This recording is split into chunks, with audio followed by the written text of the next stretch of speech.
sarili, ngunit di nakakayanan sa ligaw na dinadaanan ko. Saan na to patungo? Saan ako patungo?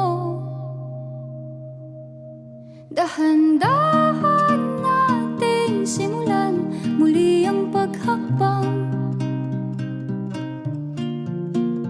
Dahan-dahang tumingin sa salamin upang makita ang ating kagandahan. Dahan-dahang iangat ang mukha upang maslayan ang payapang kalangitan. Oo, pagod ka na,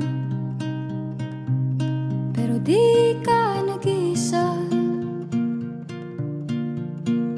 kaya't lumaban ka at sabihin, ako naman muna. Kada langhap sa hangin, pansin ko na lagi na lang usok. Walang malinis, halos puro polusyon. Parang ako raw na konsumisyon.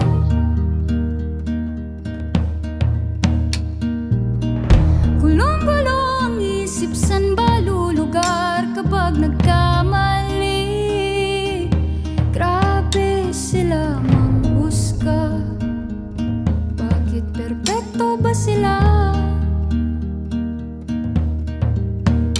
Huminga ka ng malalim at isipin ng mabuti ang mga desisyong ilalaan para sa kinabukasan, nang makapunta sa paroroonan. Kung dahan-dahan